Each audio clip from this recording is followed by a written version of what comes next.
Welcome, everybody, to what will be a mini, perhaps, highly experimental, anyway, CK3 modding series, where throughout the series I'm going to try and document completely from scratch building the CK3 Dungeon Master mod, the equivalent, of course, the CK2 Dungeon Master mod myself and Kekvit did a little while back.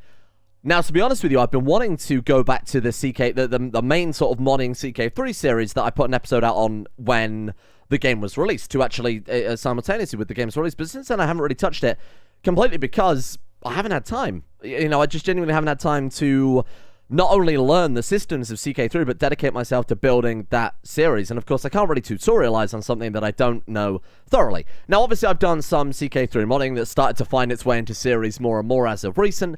I understand the premise of it, I understand the basics. And of course, I have hundreds of hours of CK2 knowledge, everything from, you know, graphics modding to event modding, mostly decisions. I've done custom maps before. Not all of it has been released, but I have covered quite a swath of CK2 aspects before, and a lot of it is still applicable to CK3. But I want to do this as kind of a tutorial series where we learn together. And of course, that also has the bonus of, if I end up producing a final product and publishing a final product from this, you guys can pick me up as we go. And if I make any mistakes or you have any suggestions for it, that's kind of the key thing here. We can work on that together at the same time. So I'm looking for a lot of feedback from you guys, especially with a mod like Dungeon Master. So for those of you who don't know, who perhaps, say, picked up the Crusader Kings franchise with Crusader Kings III, or just completely missed the CK2 mod, a few months back, me and a team of people threw together a CK2 Dungeon Master mod, which is essentially a random event generator that had a bank of, I believe we got up to about 50 or so events in that,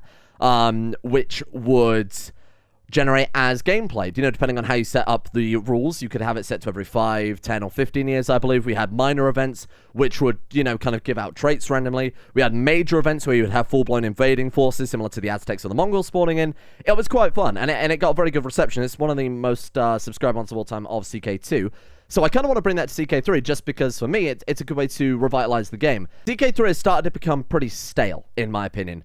This is just obviously a problem I'm having personally because I didn't have a bank of ideas, as I did with CK2, to apply in lots of different scenarios. We only have a couple of mods out right now. I'm not super, and I've never really been super interested in the real world side of Crusader Kings. You know, one thing we always did was, as kind of a rule of thumb, for every regular series we did on the real world, heavily modded that was, of course, we would go and do a total conversion, but I don't really have that luxury in CK3 quite yet. So for me, I want to kind of revitalize myself a little bit by going into the more creative side of things, you know, going into the back end a little bit and learning some of the systems CK3 has, because again, I'm not ultimately familiar. It's very similar. A lot of things have changed. A lot of things have actually become a lot easier. There's a lot more complexity that you're allowed to play around with, like, for example, custom GUIs, which is something that was borderline impossible to do in CK2, short of off-map power modding.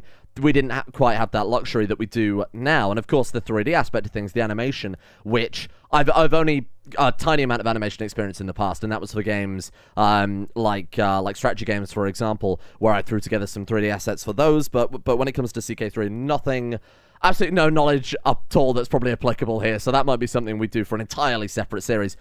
So for this one, it's probably not going to go into the main series kind of playlist, but this will be a mini-series, where if you're looking to learn CK3, maybe alongside me, you know, if you're looking at how I'm going to plan on learning it, if you're maybe coming at it from the same perspective as me, of having lots of experience in CK2, but absolutely none in CK3, this is probably the series for you. But I'll try and make it as beginner-friendly as possible. On the subject of that, if you haven't yet watched my original CK3 modding video that came out simultaneously with the game, so there may be some changes since then. There is a good list of, in the description, good list of programs that I use, a kind of general summary of things as well. It was like an hour-and-a-half long video, so I'm going to be using programs basically like VS Code that I do kind of an introduction in that, and some plugins as well that might be a little overwhelming if you haven't watched that and dive into this one. But again, I'll try and keep it as simple as possible. So I'm going to start with the most basic thing we possibly can do here, and we're going to go ahead and just make a mod. And we're gonna specifically just make the Dungeon Master mod. Let's go Dungeon Master. Version is the version of the mod, obviously. So we're going to call this 0.1a, because that's exactly what it is. Now, one thing that's already different in CK3 compared to CK2 that I know has already started confusing some people is actually mod location. So in CK2, all of your mod files were located in the Documents Paradox Interactive CK2 mod folder. Now, in this situation, in Documents Paradox Interactive CK3 mod, you don't actually have any mod files at all. You just have the .mod file, which you did have in CK2. You did have a .mod file, but that pointed to just something else in the same folder. Now, this actually points to a Steam download location. In this case, the Clear Notifications mod happens to point to C program files, Steam Apps Workshop content. Any of you are familiar with using Steam Workshop before, those of you who have played RimWorld, for example, will know that this is generally where Steam Workshop content is downloaded to. I don't know why they've decided to go for it this time around, but that is just, this is where those mods are located. So, for example, if I go ahead and copy this and paste that into my address bar here, we'll go to the Clear Notifications mod, and then you can see all of the things associated with that, so GUI changes, localization changes, etc. Now, that's one of the big changes so far, just about structure that I've noted. Now, if you're looking for CK3 base game files to work off of, which I'd highly recommend, if you have never built any mods for CK3 before, if you don't really have much familiarity with it, because there's not a huge amount of documentation even now for CK3 modding, definitely go look in the Steam Apps Common CK3 game folder. In this is a bunch of like DLL files, which I assume just tie into the Steam launcher, that type of thing, Steam APIs.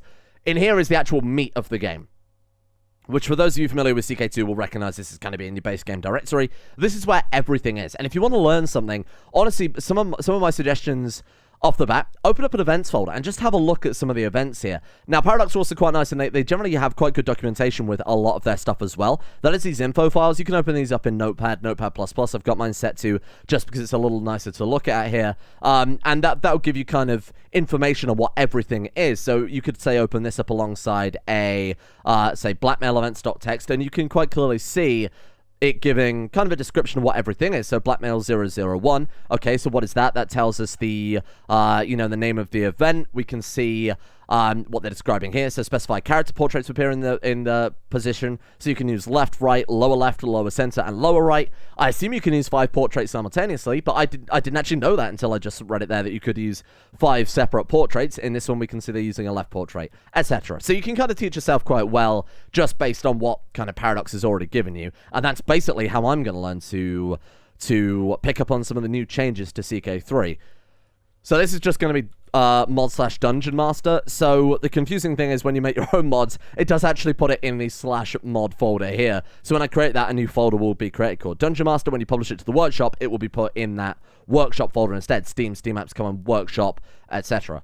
So what would we call this one? What is the dungeon master mod got going for it? I assume these tags correlate to the tags on the Steam workshop. So if people want to sort by balance and you're building a balance mod, your mod will obviously pop up. Might also be for the Paradox Plaza. I will admit I don't have any personal experience with that quite yet, but I should probably have a look. So I imagine there are some mods on there that aren't on the workshop, and obviously vice versa. So this is, I would say, a gameplay mod first and foremost with events and decisions. I think that's probably fair, right? Character interactions, yeah, you could say that, but I think for the time being, we'll just keep it as those, because that's all I've really got idea for the scope. Your mod has been created, excellent, and should be in the list of mods. So you can also specify the current game version, so obviously it's for 1.13, because we've just made it, and then you can also upload it to Steam Workshop, but obviously I'm not going to do that, because we haven't got anything in it. So to actually customize the mod from there, you do need to go into your mod folder, and there it is, dungeonmaster.mod.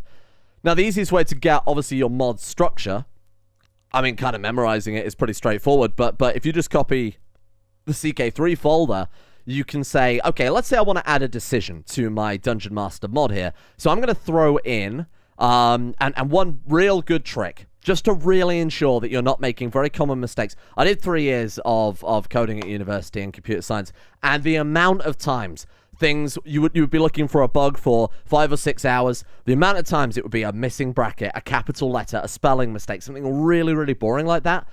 A way to really save yourself some time, just copy the folder names. You never know if having that capital out of place or putting a space instead of an underscore or spelling something differently. One that always catches me out, American spelling versus the proper spelling, that always catches me. When you do like map color and then you forget to spell it with a U and the game starts screaming at you. Paradox, for the most part, do use British English spelling, which is probably worth pointing out. I think they actually changed that for CK3. And if that's the case, I'm going to be sending some angry tweets, but we'll take a look. So, common folder. Again, I want to add a decision to my mod here. Something that kickstarts the Dungeon Master, activates all the systems. I could, and I will, eventually add it as a game rule instead. So you can just enable it, disable it with game rules, set frequency, but for the time being, to keep it nice and simple, we'll say we'll just fire it with a decision in game. So again, copy that decisions folder. I've done this before where I've called it decision rather than decision. Took ages to find it because your brain just kind of goes into automatic at that mode. Now, one thing I will do to save a lot of time as well is copy one of these files over and just alter it. So say, for example, I don't know, we want to add a major decision, right? Just copy the major decision over, give it a different name. So I'm going to call it DM Major Decision for Dungeon Master. Then we can open that up and customize it ourselves using what Paradox have already provided here. Now, again, I'm actually using Visual Studio Code for this, along with a couple of plugins, which I talk about in a lot of detail in the previous video, which gives things like syntax highlighting and things like that. The developer of this actually got in contact with me and was like, I assume it's your fault that this has got suddenly a shitload of subscriptions. So I'm pretty sure they said that there is support for CK3 coming soon, but there are some errors associated with it right now because it isn't a perfect system. But this is kind of a reminder more than a strict thing to follow. You can still get a lot of false positives. You'll generally find things work when the debugger, even there was a tool called the Audax Validator, which I actually have pinned down here, which was available for CK2. Not sure if there's a variant for CK3 quite yet. That used to pick up things that it would consider errors where they would actually work fine in game. The best way to test things and to find out if they work is just to test things and see if they work, which I know is a pain in the ass if you've got a somewhat slower PC here. So here we are. So we've got a decision here: convert feudalism leads to converted decision. I'm just going to take that. I'm going to take that. I'm going to newt the rest. I wouldn't recommend doing this because you might want to read through it and see what else you've got access to there. So picture is obviously what's shown on the decision tab. It has a little background picture, which was basically the same as CK2. Major equals yes. You could just remove that line entirely and it would treat it as a non-major decision. Now this will obviously put it in the top category rather than the bottom category. I think that should be a major decision. And then the description, which is what's going to show to the player. So I want this to be, I don't know, start Dungeon Master Desk. And we should probably also rename, in hindsight, the actual decision itself. Now, it's pretty good practice to follow the rules that Paradox themselves are laying down here. So they, as a rule of thumb, will always suffix all of it. Can you use suffix like that? I think so. They would generally kind of suffix all of their decisions with underscore decision, right? So we should probably take that and call it start Dungeon Master Decision underscore desk. That keeps it fairly straightforward, helps you kind of remember things there. Next thing we've got here is AI check interval. That's when the AI checks how frequently they can do that. Now, the AI is never going to be able to do that, so we'll just go ahead and remove that. Is shown. So this decision that we were changing there will only be shown if you're a tribal government or your liege's feudal or clan government. I think, what was it, like feudalize or something like that? We're not bothered by that. The only caveat that we want here is the AI not to be able to do it, which I found out during one of the decisions I added to one of the Bronze Age series, the Bronze Age Werewolf series. I'm going to peel back the curtain here. I added a decision very quickly just to fire an event that will turn the Empire of Kemet into vampires, or set the Pharaoh up as a vampire. I forgot to actually limit that to AI, so they fired it themselves, which was pretty meta, but not ideal. So we want to do not is AI is underscore AI yes. Now, a lot of this stuff you're just going to have to memorize and learn for yourself. That might even be wrong. I don't entirely remember. You could say is AI equals no. In hindsight, that would be a lot easier, but I quite like the jank associated with that. And they're identical and would have absolutely zero impact on performance. So I'm going to keep that one. So, yeah, again, you could just go like this. Sorry to confuse things here, but I like...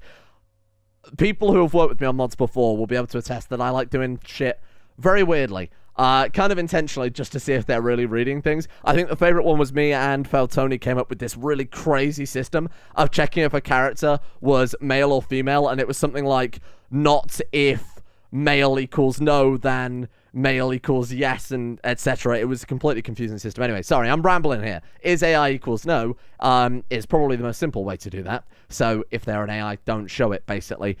Is valid. Now, bear in mind, you're going to have the players doing this themselves. So that one you can more or less keep blank. Cost, keep that one blank as well. And the effect, we're going to trigger the event, and we'll call it, why don't we call it DM underscore decisions. Decisions. I've completely forgotten how to spell decisions, but I'm pretty sure we spelled it only 2 seconds ago. 001. I think that's fine. This one we can get rid of. Convert whole realm to feudalism, as fun as that would be. Probably unnecessary. We'll just have that fire an event. Now, what we also need to do is set a variable here to stop players doing it. Now, one thing I've actually showed up recently is, of course, there is no limit on being able to... What was that event that we did where you go, like, call on the spirits? You hold, like, you convene with the spirits or whatever it is, and there's a chance of getting possessed or shrewd. That event doesn't limit itself when you activate it, so you can spam click the button. There was a bug in CK2 that had the similar thing. It's not really a bug, it's more of an oversight, really, whereby when you got all the land to form Jerusalem, you could keep mashing that button, and you could get prestige after prestige after prestige. So... that is something you need to bear in mind, that if you're adding a decision to limit something, make sure you do it immediately, not when the event fires. Otherwise, the player can just keep doing it. So I've got to remember how you set global variables in this. Now, I actually did it earlier today when I set up a decision for the CK3 mod. Let me just quickly go to... the folder. It's remembering how to spell it, and again, make sure you get the right case for everything. Here's one I made earlier, not to Blue Peter it too much. Egyptian vampires.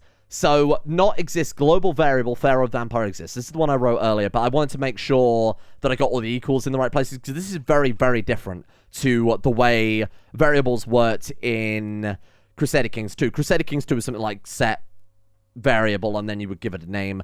Set global flag was actually a more common way of doing it to ensure things like this wouldn't happen, but they're now global variables. Variables in CK3 can be basically... anything you want. They are treated essentially as the flags from CK2, for those of you who are familiar with that system. Anyway, you can see where I've done it there. Actually, not is AI, yes.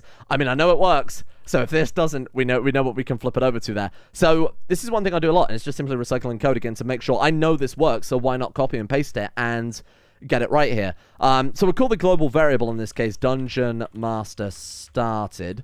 I think it's probably fairly reasonable. So that means that it is not shown if the global variable Dungeon Master Started exists. Now what we need to do, as you'll see that I've done it here, I've set a global variable with this event. Vampire exists, yes. We're going to do exactly the same thing for this one, except instead we're going to set it to, obviously, Dungeon Master Started. That way the event will never be able to be fired again, as long as you don't clear this. As long as you don't clear this variable, no one's ever going to be able to do that again. Now this isn't the best system, because of course if you want multiply compatibility... essentially, it comes down to whoever's going to click the button first is going to be the person to fire it, which isn't a big problem unless you add other things that hinge off of that. For example, the first design of the Dungeon Master in CK2 for multiply compatibility basically made whoever fired the event the person who kind of embodied the Dungeon Master. And then, of course, that system was completely rewritten instead to be more of an automatic game rule-based system. So this isn't the nicest method, but it's how I'm going to do it now, just as kind of a test. It's valid. We can leave that one blank. I would assume we could probably remove that entire section. And you know what? Let's actually test it. Why the hell not? This is all about learning, right? So I might as well see if that's even valid at this point. AI potential always equals yes. That, again, we can remove because we're never going to allow the AI to do that. So we might as well see if we can trim that right down. Keeping it as tidy as possible is obviously optimal, just in case you're working with a team. If you're working by yourself, who really cares, huh? I mean, it's not like anyone's going to read through your code. But if you're working with a bunch of other people, we might as well tidy it up, and I might get some other people on to help me with this at some stage. So let's go ahead and add that mod to a playset, and that will appear right there. Adding an icon and shit like that will do as the final things. That's really not super important right now. I think I'll start a new game rather than loading into the game that we've already got going on right now, just because, you know, spoilers for the main series and whatnot. So we'll just load into my current CK3 mod pack and see if that has worked. All right. Oh, well, there's a bunch of pop-ups from a bunch of other stuff, but that's not really super relevant here. Thank you. And then if we go to our decisions tab, we can see that Dungeon Master decision is working. And that's how to add a very basic decision to CK3. Again, I'm starting this as easy as possible, I hope, so that you guys can kind of follow along. Now, of course, you can add a lot of things there. This is just kind of a dummy decision that you could, I don't know, you could template if you really want to speed things up. I generally copy and paste decisions that are the simplest and customize them. Because, again, I know this works, so if I want to add another decision, copy it, change it as is relevant, right? If we fire that off, it'll do nothing right now, but we can see that the global variable is working too, because the decision has now been removed permanently. So that works pretty well. What we want to do then is actually add the event that this fires. Now, I don't think I ever did any event modding for CK2 in hindsight. So this is probably going to be breaking new ground for anybody who only followed my series for whatever goddamn reason, because we didn't ever get super complex, just kind of cover the more basic stuff. But again, hey, we're doing this complete from scratch, so we might as well embrace it. So let's go back into one of these folders. There we are, the CK3 mod folder. Let's go ahead and add some events. Now, those of you who modded CK2 will already note that there are some structural differences. So in CK2, the decisions folder was actually in the base folder, along with common, events, GFX, GUI, history, etc. For whatever reason, now it's in the common folder, which I guess makes a bit more sense. So events in CK3 actually work quite different to CK2. There's no more mean time to happen. As far as I know, unless there are some really weird fringe scenarios, events are now almost always triggered events. Triggered by something, whether that is a yearly pulse, a 5-yearly pulse, whatever. So every 5 years, one of these events can happen and the randomness is in there. It's a little bit more... What's the best way to phrase it? It opens the way for more conflicts with other mods, especially if you hijack the... Sorry, I won't get too much into this. Especially if you hijack kind of the base game files. I would say that, just as a rule of thumb, never ever use the same name as any base game. Say, for example, if you make bookmark events, make sure that if you're making that for that mod, it's called, you know, Cold Steel the Hedgehog _ bookmark events. Otherwise, it will replace what is loaded in the base game. And you definitely don't want that happening, because if multiple mods do the same thing, if you have multiple mods that add, I don't know, two mods that have different effects on the combat system, one will almost certainly overwrite the other. That's why you can't use too many bug fixes in tandem, and if you want to do that, you have to open up the files and actually physically copy an event over into the other one. Which I think is what a lot of people didn't really get with CK2 modding, and even CK3, especially now that we've got a load order manager as well, is that files that are named the same will overwrite whatever is loaded first. So, again, if I were to add something now called birth events in my mod, because it's loaded after the base game, obviously, it will overwrite birth events. And if you're not careful, you can end up causing a lot of problems there, especially when used in tandem with many other mods. And that's also why a lot of total conversions would break when you throw a lot of mods not intended for it, which is why they added dependencies. But again, I won't get too much into that stuff. Sorry. Rambling a little bit here, but it's, there's a lot to consider for those of you coming from CK3 to CK2, regardless. Right, let's go ahead and put some events in here.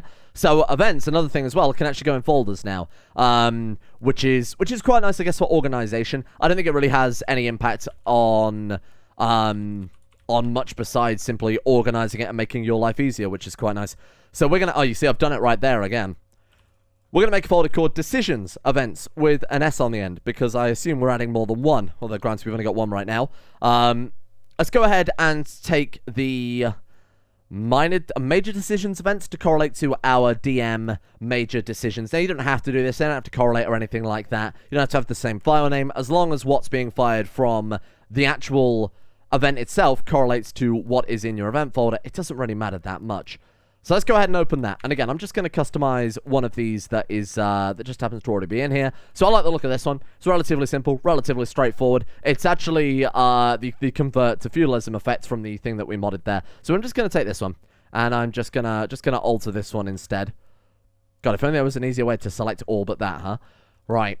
So we want to rename this to DM Decision 01. Now, here's something that's interesting that I've actually only just realized. So, in CK2, whenever you were to define an event, a new file for event, you'd have to give it a namespace.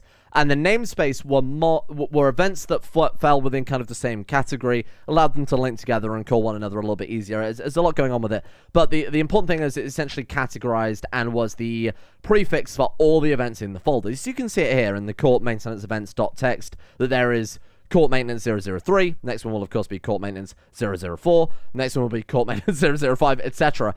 But in the DM Decisions event that we've just created and obviously copied from the base game, there was actually no namespace for this one. That makes me wonder if the folders actually do more than provide just simply a way of organization. I wonder if it allows you to set things up without a namespace. So we'll actually see if this works. This is a little bit of testing things out here, because I really have no idea. So we'll call that DM Decisions _ DM _ decisions.001. Title, I'm going to blow you away here. It's going to be DM Decisions.001.t for title. Again, always good to follow Paradox's own rule that they've set up here. The theme is not going to be stewardship. The theme is going to be learning, because I think that's fairly appropriate, because he's going to teach you a lesson, brother. Left portrait, so character is Root. Now, Root is the person that the event fires for, or it's the person that the event is coming from. Does that make sense? No, I shouldn't phrase it like that, because then there's also from. Yeah, the root is the root of the event. The person that the event is occurring to initially. The root. I think I've fairly over-explained what the word root means. Go open a dictionary, look at the word root, There you go. Problem solved. Personality rational. No, you know what? I think, given that right now we are going to be doing the Dungeon Master, I think we should find a new animation. Now, one thing I've done here, this is just as a minor aside, to allow me to quickly search through events and find things like, I don't know the names of all the animations for the CK3 animation stances in-game, right? So one thing I've done here is I've taken all the CK3 events, I've put them in a separate folder on my desktop, and then if I want to try and find that animation, I can simply select all, open them up with Notepad, copy this segment here, right? And then if we just go find all in documents, and that will list everything that we could possibly need. So I think animation shock is probably the most, appropriate one. So we're going to go ahead and take that and throw that onto our portrait. Now, when eventually we get around to adding a dungeon character mod, if I can find a way to add it in a way that allows it to exist in a bubble, so the player can't kill them, interact with them, or ruin anything, then I will definitely do that. But for the time being, we'll just have our character being in shock. Of course, we are going to rename the decision response. So this is what shows in that particular decision. We're going to have DM decisions 001A. Now, for this one, we're going to do nothing, because, of course, we don't have any systems yet to trigger. We don't have anything really to do with the option, but this is just an example of how to make an event fire more than anything else, and we'll do A, and we'll do option B there. So what we've got is, of course, our decision, which we know works. That will fire an event. Now, this event will probably just inform the player of what's going on in the world, and when we've got some systems in place, it will also fire those, but, of course, we don't have anything quite yet. So this one we're going to go into... Let's go into the localization now and do that as kind of a final thing to do for this episode. Just getting some skeleton work in place, ready to really flesh out next time. So we want to grab the localization folder. And the localization, once again, is another folder not in common. Now, they do spell it the American way, which I'm going to send that angry tweet, brother. I threatened it. I said I was going to. Now I definitely am. Localization, I've personally found, is a bit more finicky in some ways than CK2. In other ways, it's a lot better than CK2. So, firstly, you define what language your language is. Now, I'm only going to be writing it up in English, because I'm not confident in any of my simplified Chinese, Spanish, Russian, Korean, German, or French skills to write it up in any other language. So, I'm going to copy the English language folder, and I'm just going to pick any old thing here. Let's just go for, I don't know, this one, Achievements English. I just want a file to customize for myself, and I think this works, but I really don't remember whether or not this will actually show the correct localization. You might have to follow a very specific folder structure, so you might have to put event localization in your own event localization folder, for example. You might have to put it in your own decisions folder, for example, so there is decisions.i English, but again, be careful not to copy over what they've got. I'm just going to rename this one to, we'll call it like DM events.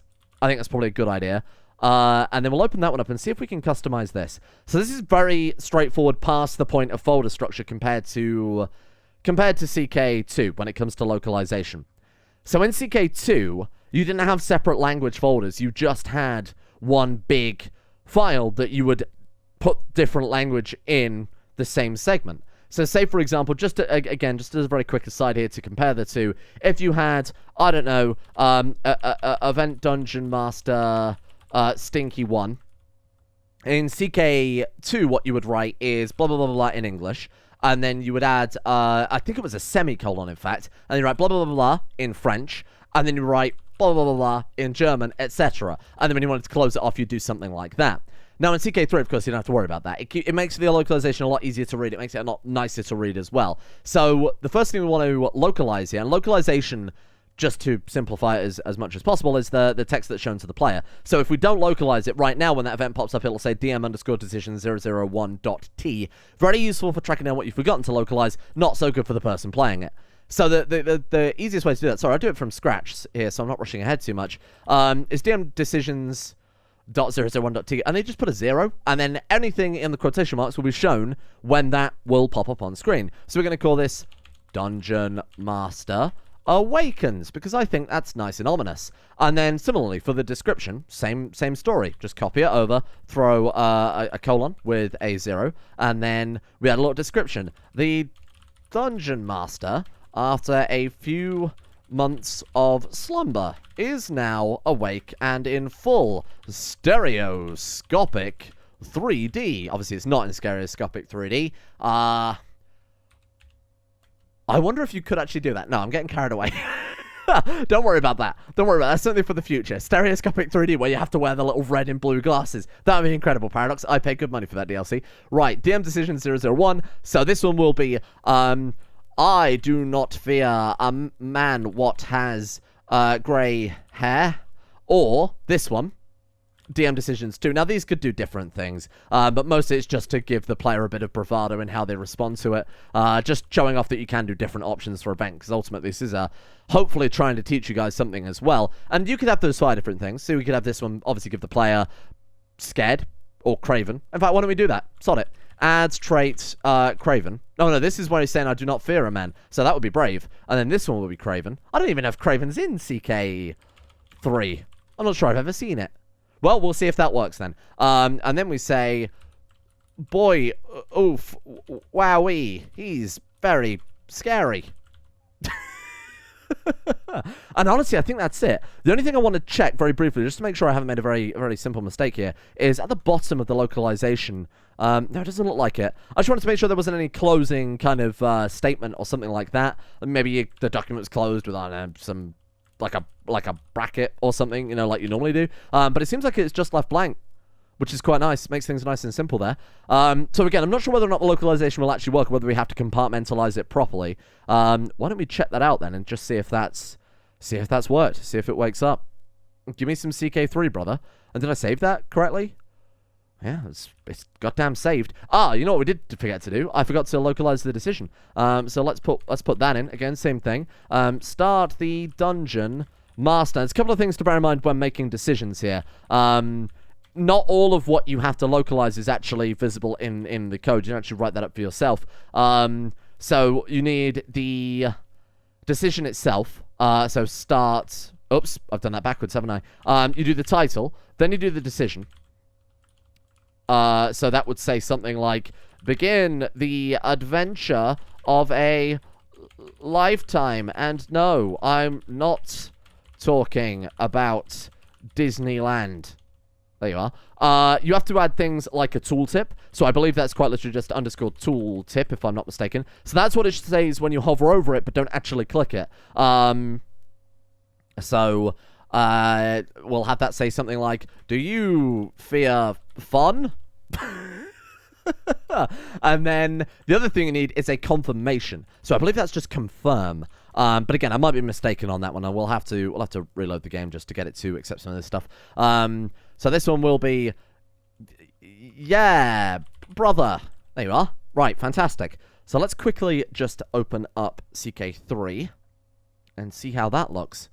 Right. So let's go ahead and start up a new game and just see if everything's localized. I mean, if that works, hey, I don't know what I did the first time around when I tried localizing some of my stuff that I've made for this, but I must have made a horrible mistake. If it is that easy, I retract back my previous statement about it being more fiddly. Maybe I just made a really obvious, stupid mistake before, which again is probably going to be most of the mistakes you make, to be honest with you. So let's go ahead and jump in as Ankangfatifti.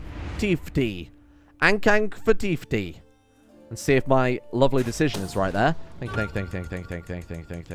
you. Right, okay, what have we got? Start the Dungeon Master. Hey, it works. There you go. So that's the tooltip right there. So when you hover over it, it will say, like, for example, the Labyrinth one that I did for the other series, begin reclaiming the land for the Great Labyrinth. This one, do you fear fun? You know, the adventure of a lifetime. No, I'm not talking about Disneyland. Because there are no effects here, because it fires an event, that does not actually automatically generate for an effect. So we'll add a custom tooltip to that in a second. So I actually did a custom tooltip here. So you see where it says has Bustle in Metropolis and Imperial Palace? The game can't actually create tooltips for certain things. This one checks if you have those things, but it doesn't actually list it on the tooltip. For whatever various reasons those are. Again, it doesn't actually have one for an event there, so we will add our own custom little thing that says effects launches the Dungeon Master or something like that. So yeah, brother, and there you go. The Dungeon Master, after a few months of slumber, is now awake in full stereoscopic 3D. There's our man, looking very shocked. You, just as a reminder. We can say, I do not fear the man what has grey hair, give ourselves brave, or, boy oof, wowie, he's very scary and getting craven, which I think is probably the appropriate response. And that's had to do a very basic decision into event in CK3, and that's kind of the groundwork here. Now we're probably going to start getting quite complicated quite quickly with this, because I imagine there's going to be a lot of scripting with the Dungeon Master, because there was in CK2. So bear that in mind. What I'm probably going to do is ask you guys for whatever your favorite events were from the CK2 Dungeon Master. I've just spent months teaching myself not to say CK2, and now I'm saying... And now I want to say it, I'm saying CK3. Anyway, I want to ask you guys what your favorite events were from the CK2 Dungeon Master, and we'll start recreating those as best as I can in CK3, because I think that would be an incredible learning tool for me personally, is trying to rebuild stuff I've already done and know I can do and work in the previous game, in this one, to find out what systems have actually changed. Because again, that for me is kind of the big hurdle here, is that I assume I know what works, but in practice it might not actually be the case. I retract my previous statement about localization being finicky. Apparently it's just a case of doing that. It's actually way easier than I thought. So that's fantastic. And there you are. That's the start of it. So we've got a mod made, the basics. We've got a common folder with events, localization. We've covered how to build decisions, how to build a very basic event, and how to localize those as well, and how to obviously get it all loaded into the game. Thank you all for watching. Hopefully this was at least of some help to somebody, even if it is just a very basic foundational start. We'll start ramping things up as the events get a bit more complicated. Tomorrow, or next episode, whenever that happens to be. I was going to say tomorrow then, but I can't make that promise.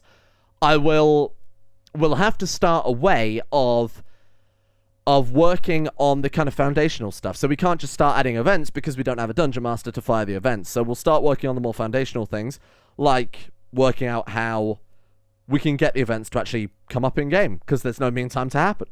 So I really have no idea. For CK2, we built our own custom tombola system, but for this, it might not be necessary, because I think that's basically how everything runs in CK3 now. So a little bit more exploratory work then. See you guys all then.